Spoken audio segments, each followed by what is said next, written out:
the Baen Free Radio Hour.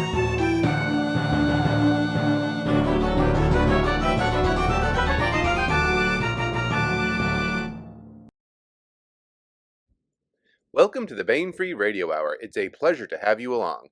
I am Baen Associate Editor and your podcast host, David Afsharirad. Or if you're watching the podcast rather than simply listening to it, then I am the disembodied voice of David Afsharirad. I'm away from my soundproof booth somewhere deep in the heart of Texas and am winging my way to Hotlanta for DragonCon. I'll have a full report when I get back, but this week we bring you DJ Butler in discussion with Simon R. Green about Green's latest Ishmael Jones novel, Very Important Corpses. Let's take a listen.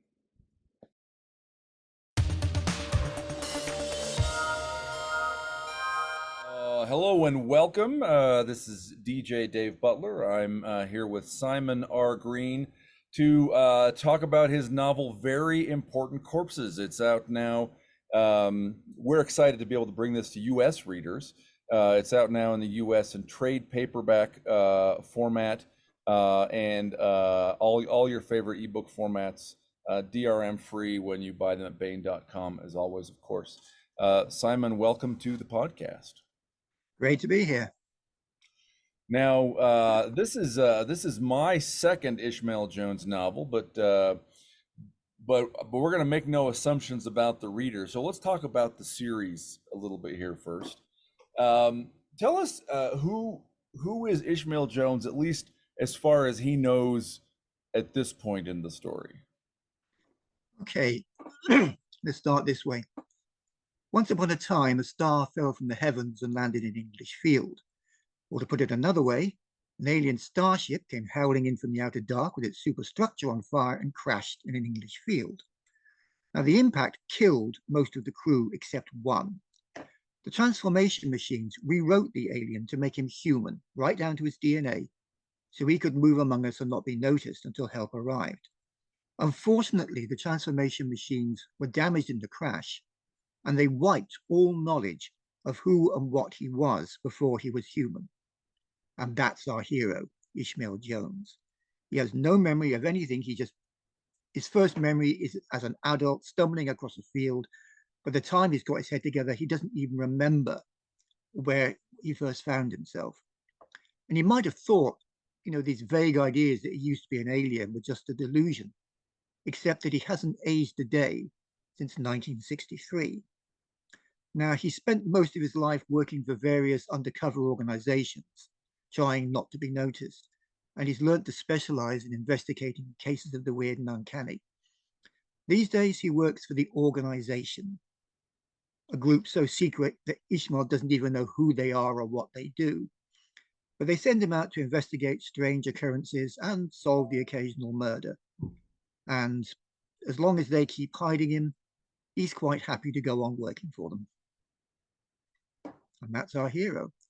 Now, in the first book, Dark Side of the Road, it's an Agatha Christie-style murder mystery. You've got a deserted house with a family, and one by one, people are dying.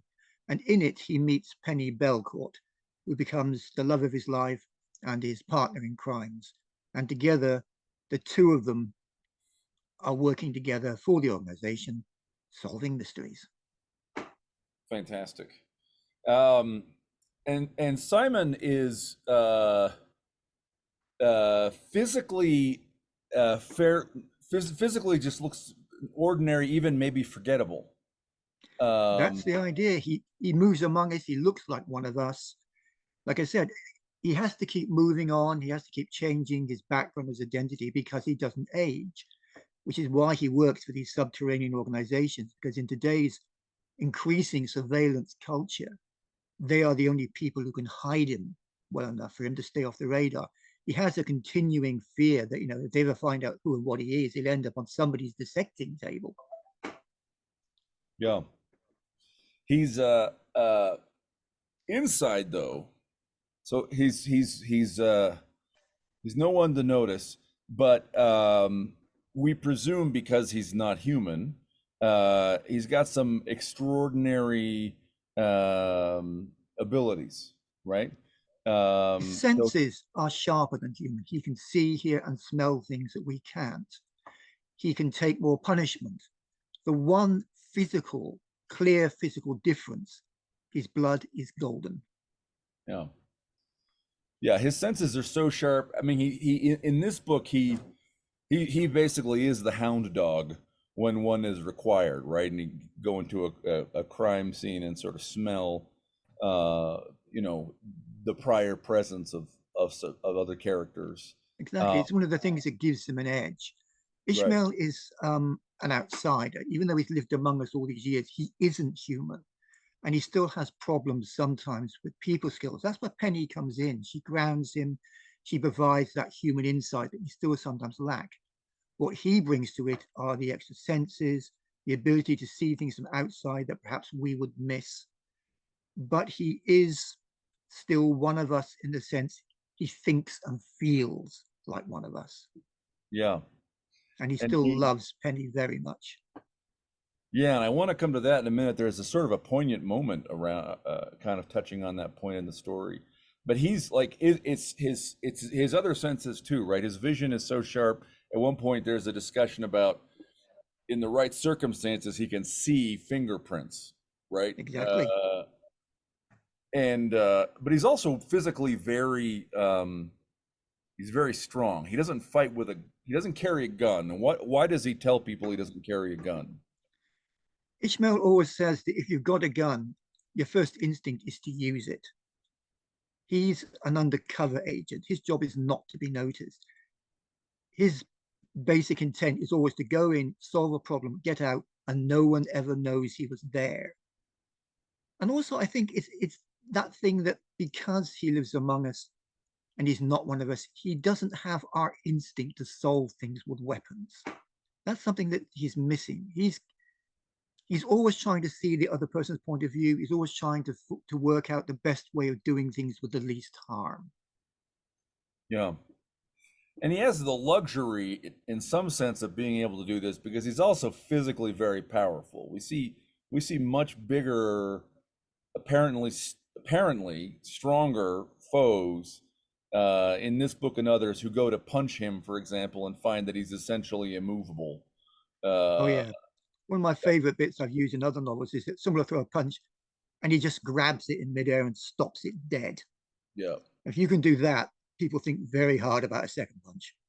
Yeah. Yeah, absolutely. But So Ishmael is always, as I say, he will think his way through a problem. But if he has to, he will punch your lights out without a second thought. yeah. And there's there remains, so we're this is book 3, is that right? This is the third book. Yeah. So there remain many mysteries about himself that are still mysteries to him. Yeah. I mean, I've just finished the 12th book in the series. Baen has just put it out, which is the most recent book. And as we go along, each book he discovers something new. It might be a new question or a new answer or a new thing that he can do. By the time you've got to the later books, he knows more, but there's still questions to be asked. I mean, I think it's the 10th book. Someone says to him, "What makes you think you're the only one? Your ship didn't crash. It was shot down." And suddenly you've got a whole new background for him to start looking into. Yeah. That's cool. And there's a moment in this book where that kind of there's a reminder that he's not he's not fragile like another human, right? There's a reminder that he's different, that is stark enough that that Penny is a little startled, maybe frightened, right? And it's a very poignant kind of because I don't know that he articulates it this way, but he seems to want to be human. You know, he doesn't want to be different. He likes being in love, right? And Yeah, that's towards the end of the book, there's a moment where he has to access his alien side. One of the great fears of Ishmael is, is he a human who remembers being alien or an alien who's dreaming he's a human? Is he just a human mask on an alien? And towards the end of the book, the only way to save Penny from a great danger is to let the alien side of him come to the surface. Penny has never seen this before, and it scares the hell out of her. And he finally has to, she's hiding from him. He tracks her down. And he says, I am human, or how could I love you so much? And that brings her back out again. Yeah, yeah, it's a great it's a wonderful moment. So having said that, this is essentially this is a murder. It's a mystery in the sense that we start with a murder, and it's a thriller in the sense that the more murders happen, and there seems to be a countdown of murders, and we have to solve them and stop them.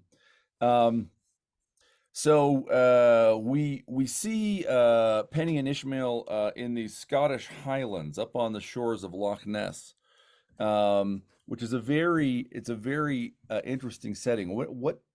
What led you to pick that? I mean, essentially, most of the action happens inside a building, right? It is a kind of a closed room mystery.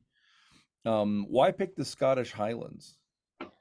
Okay, there's two threads going on here. One is, as you say, it takes place in a large mansion. And it's basically, it was inspired by the Bilderberg Group, which is a group of high-level, high-finance people who get together once a year to discuss very important things.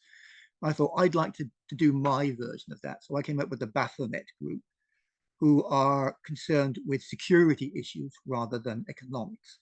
They get together once a year to discuss important matters. And there's a murder. So, of course, they can't call in the authorities. So the organization sends Ishmael Jones in and Penny to investigate what's going on. And I wanted a setting that was completely off the map, so far away that no one would even know what was going on. And Loch Ness has always been one of my favorite mysteries, the background story. I grew up with it. I love it dearly. I'd already touched on it once in another of my series, the Secret Histories novels, which is my Shaman Bond, the very secret agent books. And one of them is called The Spy Who Haunted Me. And there was a setting where I actually went to Loch Ness. Something came out of that. I've always wanted to go there, but I never sort of found the time. I thought, well, this is it. This is my opportunity. So I looked into it. There are only 2 or 3 places near Loch Ness because it's right out at the back of beyond. When I tried to book, I was told they book about 10 years in advance. They're so popular. So I said to the travel guy, well, what am I supposed to do? He said, well, normally we recommend you go to Glasgow or Edinburgh, hire a car, drive out there, take a look, and then drive back. I thought, no, that's not, you don't really get a sense of that. So I'll forget about it. So I went online. I found this guy who'd hired a boat, sailed from one end of Loch Ness to the other, and filmed it and put it on a DVD. So I bought the DVD, watched it, and made notes. So at least there's a certain verisimilitude to it. But I love the whole mystery of Loch Ness. There's been so many theories down the years, so many yes there is, no there isn't. I've always believed that if Nessie does exist, she's better off staying a legend. If there was proof, if they were shooting a local news story on the banks of Loch Ness, and the monster's head came up and looked over the reporter's shoulder right into the camera live on air, proof positive. How long before some hunter turned up with a rifle and tried to bag it for the bragging rights? Sure. How long before somebody tried to catch it and put it in an aquarium? How long before some do-gooder said, oh, we've got to put it somewhere? Said, no, Nessie is safer as a legend. So I choose to believe there's a monster there because it makes it more fun. Yeah. And I thought, right, there's my setting. Way out in the back of beyond, we've got the Baphamet Group. We put the two together, and having Loch Ness will make a nice distraction. Is there some connection to the monster? Is there some connection to the setting? It added a little extra level of mystery. Yeah. And one of the stories that is being told around the mansion when Ishmael and Penny arrive is the idea, a legend, that the family that used to own the house had some kind of monstrous child that maybe was allowed to survive and lives in the lake and maybe returns to the house from time to time. Again, this is based on a true story.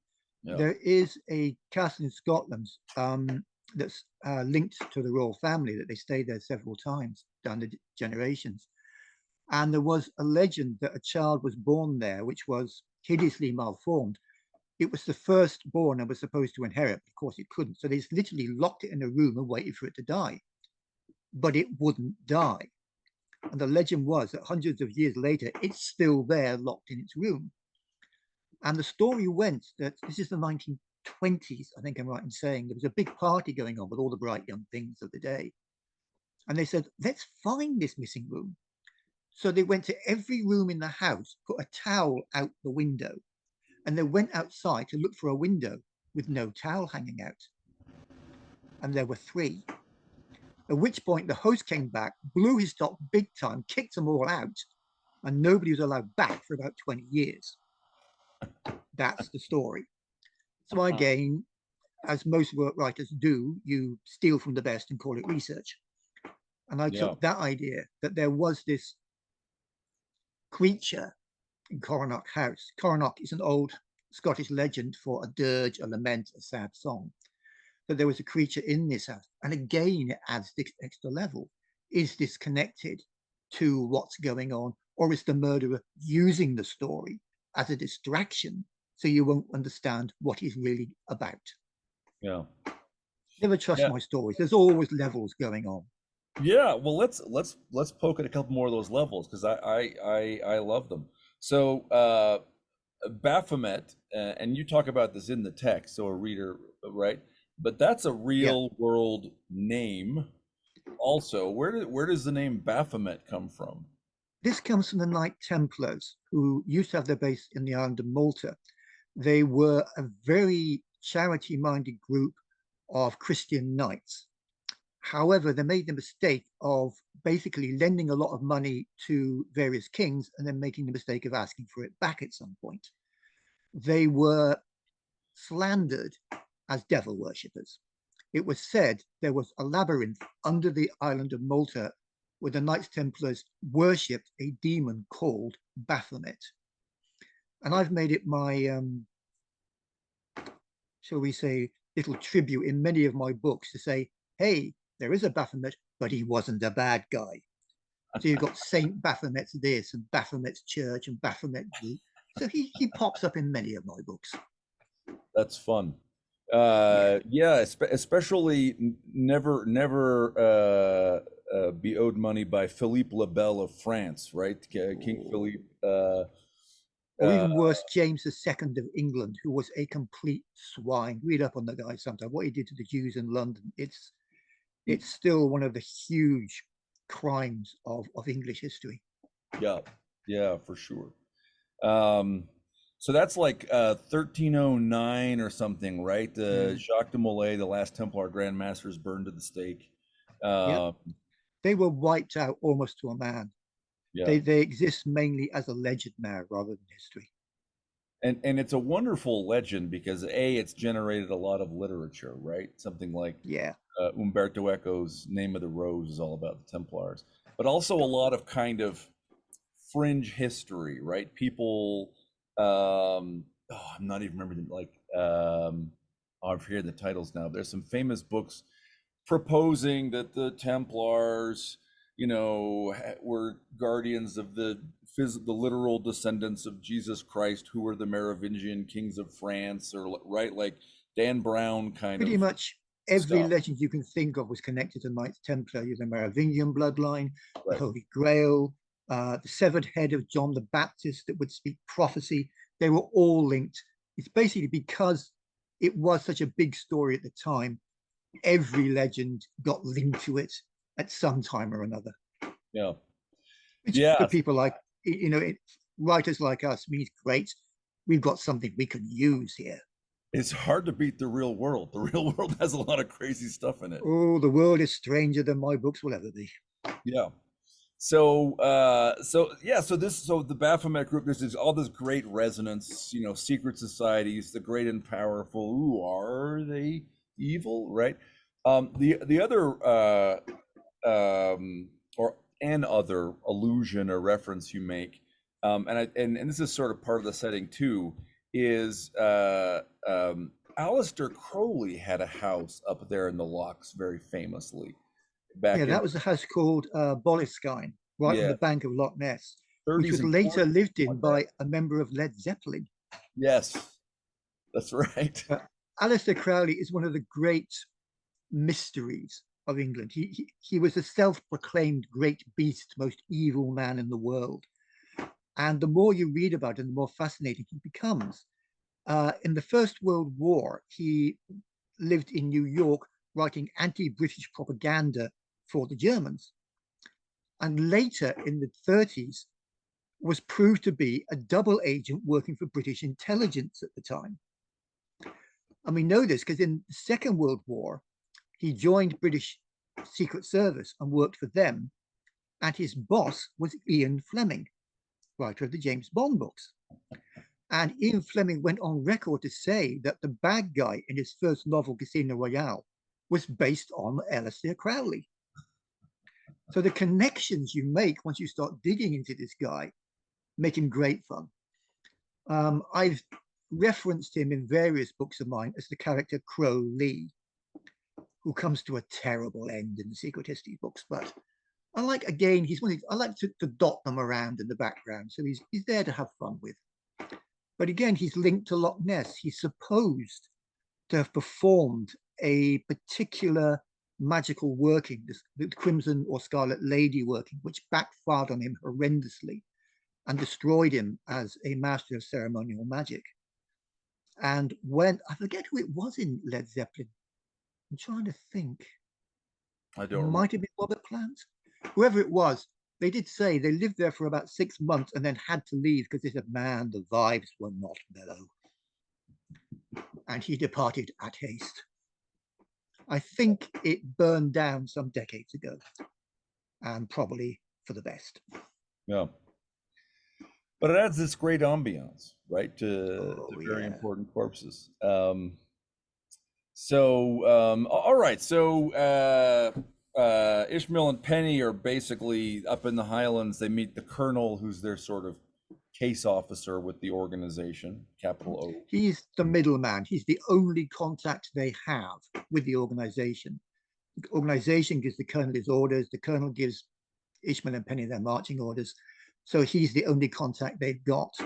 He's the second colonel. The first colonel that they meet in the first book dies, and he's been replaced by this new one. So Ishmael and Penny are building a relationship with him, which grows as the books go on through the series. He's an authority figure. He is very much, ex-guards. He's civil servantish, and he's aristocratic, which makes him the perfect authority figure for Ishmael to react against. I mean, every time they meet, Ishmael cannot resist, puncturing the man's vanity and bringing him down. But they work well together. The colonel knows if he gives Ishmael and Penny the job, they will do the job. Yeah. So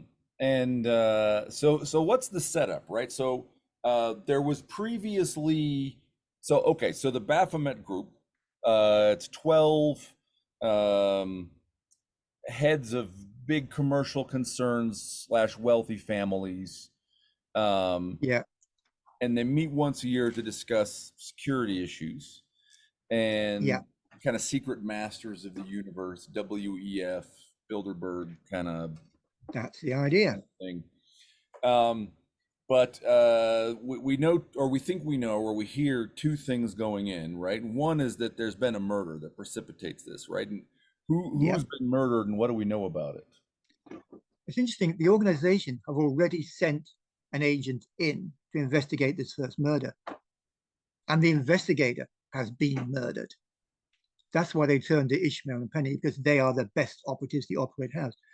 So they're not just investigating a part of the house, but also one of their owners being killed. That makes it personal. But they've also been told by the colonel there's a possibility one of the 12 members of the Baphamet Group has already been murdered before this and being replaced by an imposter. So they're trying to figure out who's actually dead, who's actually alive, what's going on, why are we here, what's the best thing to do. And as we go through the book, gradually more people die, the threats become bigger, become more closely linked, surprisingly, to Ishmael's past. He discovers that an old friend and associate of his is there. They've worked together in the past. He's actually, the head of local security in the house. And they're working together trying to find out what's going on.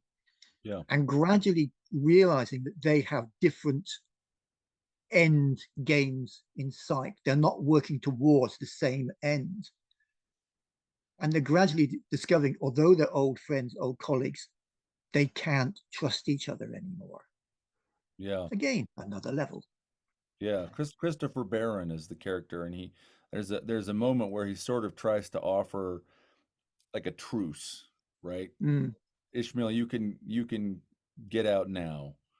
And it was sort of the moment where Ishmael kind of really has to say, okay, like, it's not just that I have suspicions, like, actually this in some way, Baron knows more than he's telling me, right? Absolutely. This is the nature of the game they're in.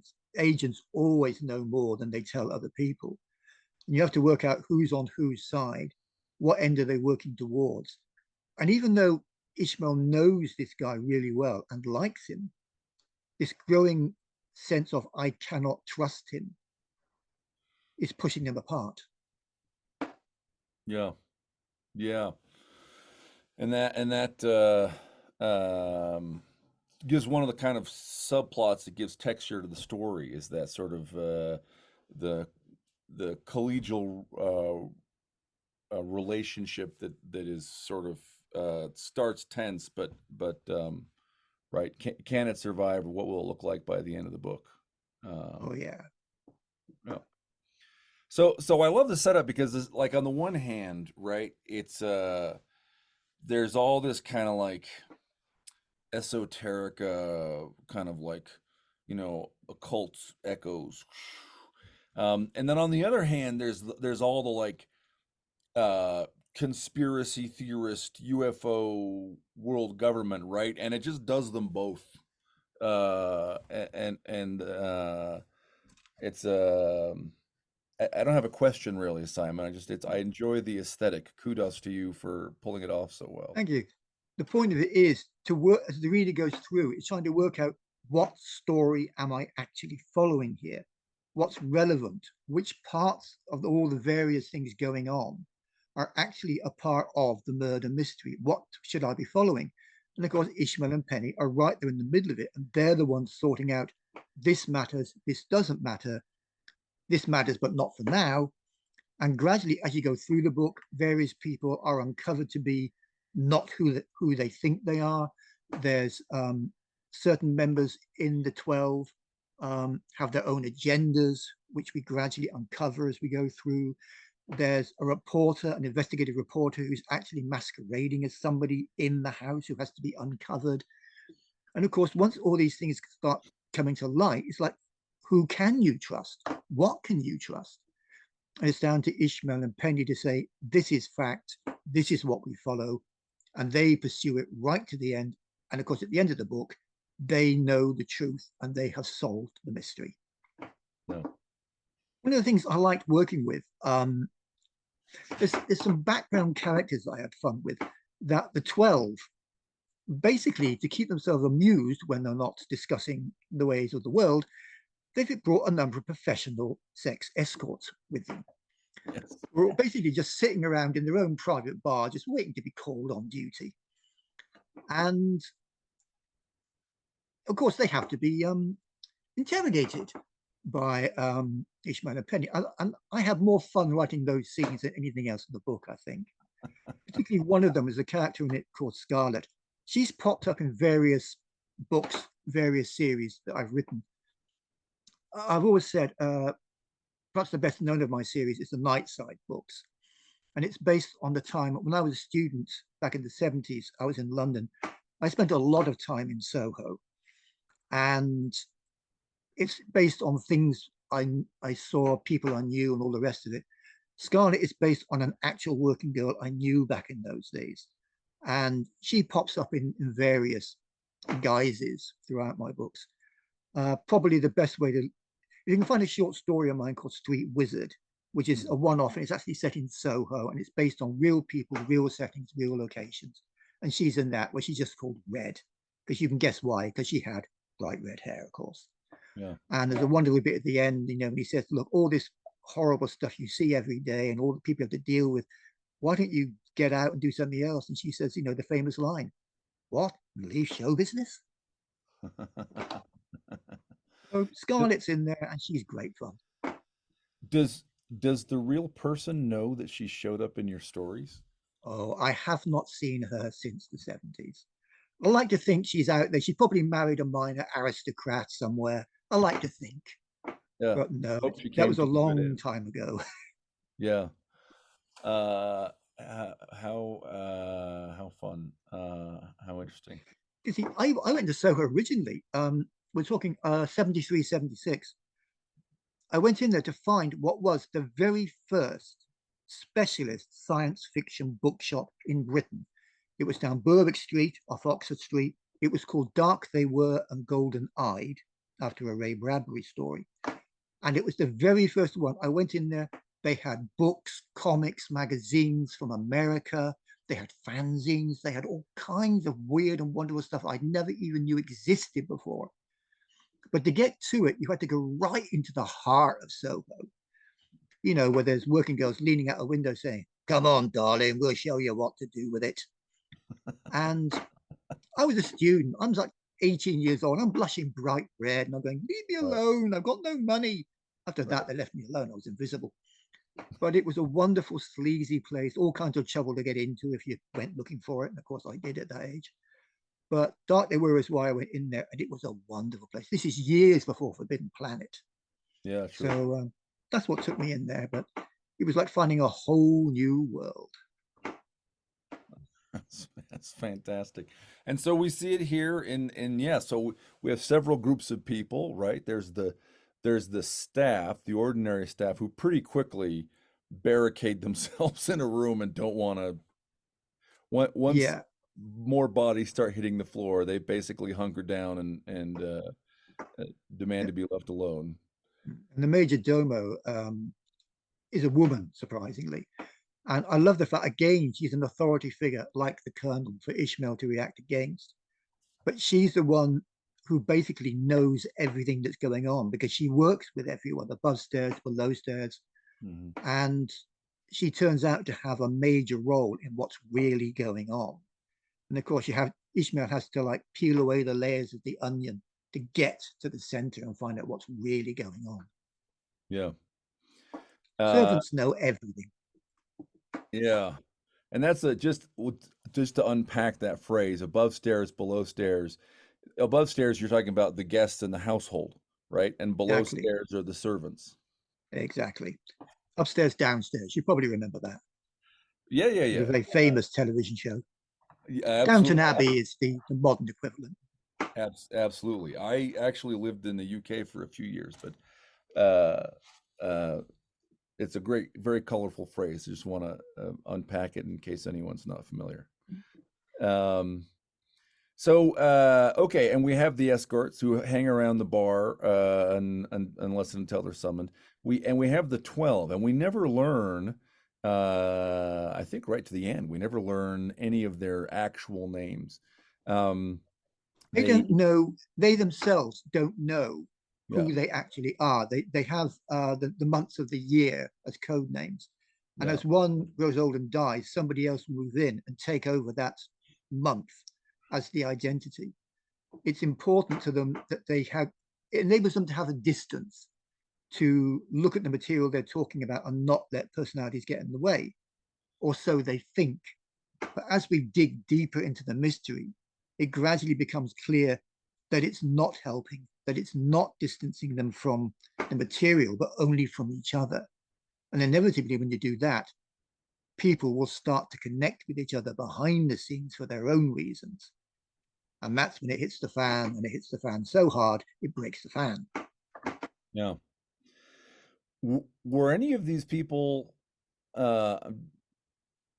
were any of them, like in your head, were you modeling them on any real people, or like what kinds of people were you like? Is this, I should we did. imagine it's like Richard Branson, or is it like, or is it more like some senior bureaucrat, Humphrey Appleby type, who like what sorts of, what were you thinking in terms of what the day-to-day life of these people was?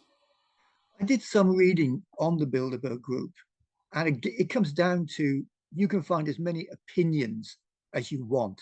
Nobody really knows anything for sure. And it rapidly became clear it didn't matter who these people were because they come and go so quickly. Somebody who's, a huge player today can lose everything over the weekend.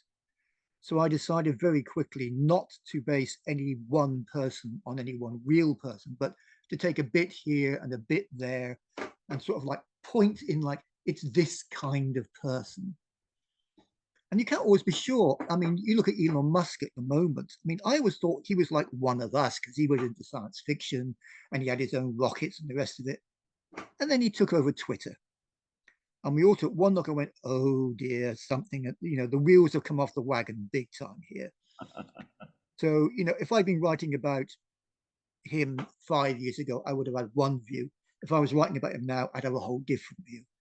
So the Baphamet Group are the 12 months of the year. And if anything, the characters are decided by how we feel about each month of the year. So November and December are the older, wintry characters, whereas March and April are the younger, more vigorous characters. So you develop a sense of who the characters are from the code names they've taken. Yeah. Um, there's a and each of them comes with one bodyguard. And there's this really fun scene where, again, remembering that Ishmael travels around unarmed. He basically deliberately goes and provokes them to show them all who's boss, so they will shut up and do as they're told. That is basically Ishmael's plan. Usually, when he walks into a situation, he looks around and says, what do I have to do to make these people sit up and take notice? And he will pick out a particular thing and do it large and do it big so he doesn't have to do it again. And this kind, the 12 members each have their own security. And he realizes if he has to start negotiating access and he has to start, what can I do and what I can't do, he's not going to get anywhere. So he just basically kicks the asses of all the security guards, says, don't make me have to do this again. Don't make me angry. You wouldn't like me when I'm angry. Yeah. It's a lot of fun. And then I don't want to get too much further into the plot, but we get, additional deaths. It's pretty gruesome, right? The deaths are, maybe it's worth saying that this is no Murder She Wrote, where there's a corpse and maybe it was poisoned or maybe it was shot. I have written that kind of Agatha Christie murder mystery, but this wasn't. Right. The whole point of making the deaths very bloody and very unpleasant was to point. The mystery is it the creature? Is it this terrible, destructive animal that's lurking in the house? And there is that sense, all the way through the book. Are we looking at a human killer? Are we looking at a creature? Are we looking at something else? And the sheer bloody nature of the murders is there to keep you off balance. What kind of story are we looking at? When Ishmael asked to see the body of the very first agent who was sent in, when he examines it, he finds two small puncture marks on the back of the neck. And of course, when you say those words, you start thinking vampire. This is Ishmael with his extraordinary vision. So he looks into the two holes and sees the brain is missing. The head is empty. It's been sucked out through the holes. And that immediately starts thinking, wait a minute, what story are we in? What exactly are we facing? And it's not what I think what until the last few chapters we finally find out what that was about. I think it's a real, oh, that's what was going on moment. I do Yeah. like to have those moments when suddenly the audience goes, ah, I know where we're going now. Yeah. So there's these crime scenes, and there's this kind of element of trying to figure out, is this human or monster?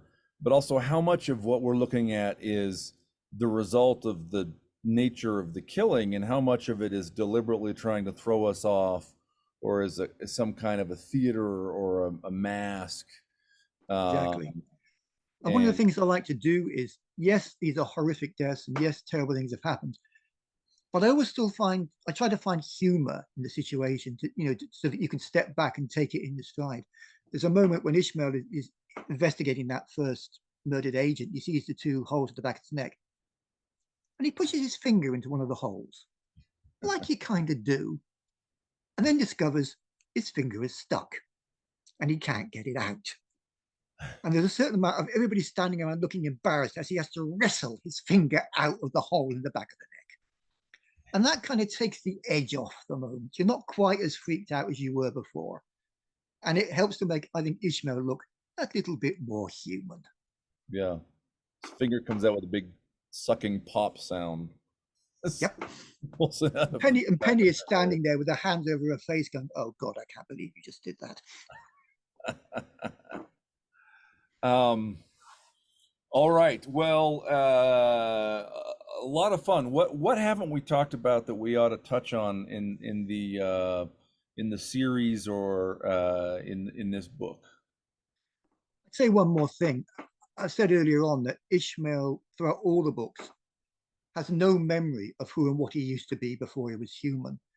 But he has dreams, he has moments, and it is his great fear that just possibly the alien is sleeping in the back of his head and might wake up and take over. And he is worried about that. He's scared about what the alien might be.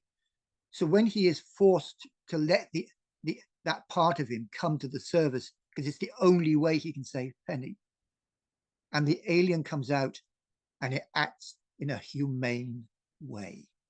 And it's the first time that Ishmael can realize, perhaps I don't need to be that scared anymore. I think that's an important moment. Yeah. Yeah. Fantastic.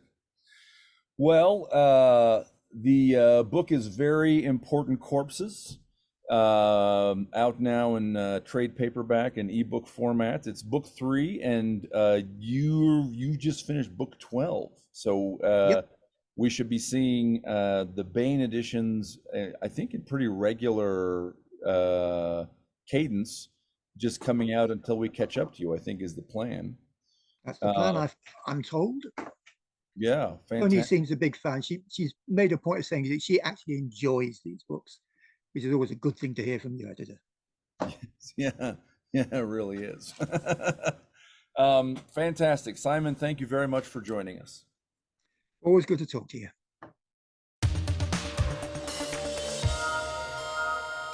And now we bring you our audiobook serialization of Tinker by Wynne Spencer. Inventor girl genius Tinker lives in a near-future Pittsburgh, which now exists mostly in the land of the elves. She runs her salvage business, pays her taxes, and tries to keep the local ambient level of magic down with gadgets of her own design. When a pack of wargs chase an elven noble into her scrapyard, life as she knows it takes a serious detour. Tinker finds herself taking on the Elven Court, the NSA, the Elven Interdimensional Agency, technology smugglers, and a college-minded xenobiologist as she tries to stay focused on what's really important, her first date. Armed with an intelligence the size of a planet, steel-toed boots, and a junkyard dog attitude, Tinker is ready to kick butt to get her first kiss. Tinker woke with a start. Her head seemed big and full of air. The pain in her left hand had deepened into a constant dull ache. Turning her head, she saw the empty chair beside the bed. Windwolf. A vase of flowers sat on the nightstand next to the pitcher of water. The vase was elfin, a deceptively simple twist of glass, a thick base sweeping up to an impossibly thin rim, elegant beyond words. The flowers were black-eyed Susans. She guessed that the flowers were from her cousin and that the hospice staff had provided the vase. As usual, the bright wildflowers made her smile. A note card leaned against the vase, printed in Oil Can's neat, over-careful hand and smudged with engine grease. When I got back with the gas, they told me that your hand was going septic and that you were in surgery. I'm sorry I didn't check it before I left. I looked in just now, but you were still sleeping. If we want food and fuel for the next 30 days, I've got to go make sure to get it now. I hate leaving you alone. I'll be back as soon as I can. Get well soon. Love, Orville. Orville. He must truly be rattled if he was using his real name. There was a light tap on the door, and Maynard, God himself, opened it up. "You're awake." "Yes." Tinker wondered what God wanted with little her. "I didn't make the connection between you and thee, Tinker, until Windwolf told me about some of what you did to keep him alive." She shrugged. "Happens all the time. No one expects the legendary Tinker to be a little snot-nosed girl." No smile. Maybe God didn't have a sense of humor. She often suspected that. "How old are you?" Maynard asked. 16? 17? 18. As of last month. "Parents?" Little alarms were going off. "Where's this going?" "I like to know who I'm working with." Make that big alarms. "Since when am I working with you?" "Since today. I've got a bit of a mystery I need solved, and maybe you can help. They say you're fit to leave." He left it nebulous as to whether this was a declinable personal request or an official demand. Maynard certainly wasn't someone she wanted to alienate. As God of Pittsburgh, he could make her life hell. Now that she was a legal adult, she had nothing to hide. At least, she didn't think she did. "Okay, let me figure out what they did with my clothes, and you can show me this mystery." That was another installment in Win Spencer's Tinker, and that's it for the podcast. Thanks as always to Audible.com and podcast theme composer Ruth Judkowitz. Praise, thanks, and gratitude to Simon R. Green, and good night, Tony Daniel, wherever you are. This is David F. Sharirod coming to you from my remote, soundproof bunker somewhere in the wilds of America between Texas and Georgia. Join us here next week at the hammering heart of science fiction and fantasy, and keep reaching for the stars.